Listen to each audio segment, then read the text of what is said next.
Hello, I'm Devon, and I'm here at Overture 9th & Co. I'm our sales specialist here, and we're in our beautiful model, getting ready to make some white bean chicken chili today. It's a beautiful recipe. We absolutely love this within our Overture 9th & Co family. So let's see what we've got here. So we've got 6 cups worth of chicken stock is what our recipe calls for, but we like it a little bit thick here, so we go with 4 cups instead. We need 2 cans of beans, 2 cups worth of green chili salsa, and then we need about 3 to 4 cups worth of shredded chicken and some cumin. This recipe's super easy. All we do is we basically throw it together in the pot, and then the fun part is when you're making your individual bowls of soup or chili, you'll actually season it yourself to kind of make it your own. So let's go ahead and put everything together. So my standard rule of thumb, I typically like to start with all of my wet ingredients, just because it gives it a little bit more play in the pot. And then after that, we add all of our dry ingredients. So we'll go ahead and start with our chicken stock.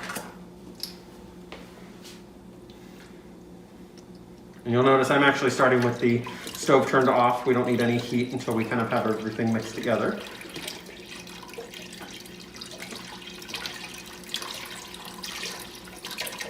So 4 cups worth of chicken stock.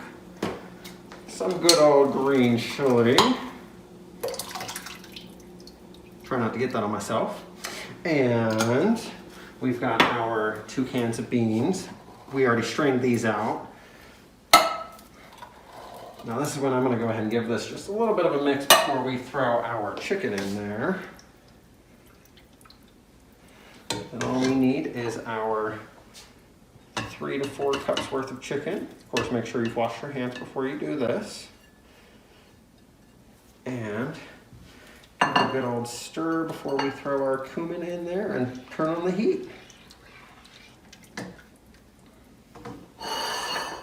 And very important here, always watch your abbreviations.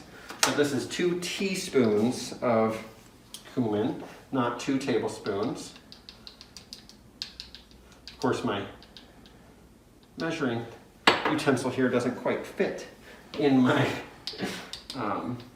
ingredient, so I might have a little bit extra that pours over, but we can always put that right back on in. So 2 teaspoons, give it a whirl, and we'll turn on the heat to just about medium here because we need to bring this up to a simmer. And we'll come back to you when this is ready to show you the beautiful product. Now that we're up to a simmer, we're ready to serve. Now, like I mentioned, for the fun part. So all we have to do is serve yourself up some of this delicious chili soup, whichever you'd like to call it. I mentioned we like it a little bit thicker, but I like a little bit of that broth added on top. Serve yourself up your cup of soup, and then we'll be able to come on over. And this is when you choose what flavor spectrum you really want to enjoy. So here we've got some freshly sliced jalapenos, green onions, and cilantro. Some folks don't prefer the cilantro, so that's why we separate it out. But I'm a big green onion fan, as well as jalapenos and cilantro. And then I know I'm serving up a second one here for somebody, like I mentioned, that doesn't quite like that cilantro. So we'll go with just some green onions and jalapenos. And enjoy.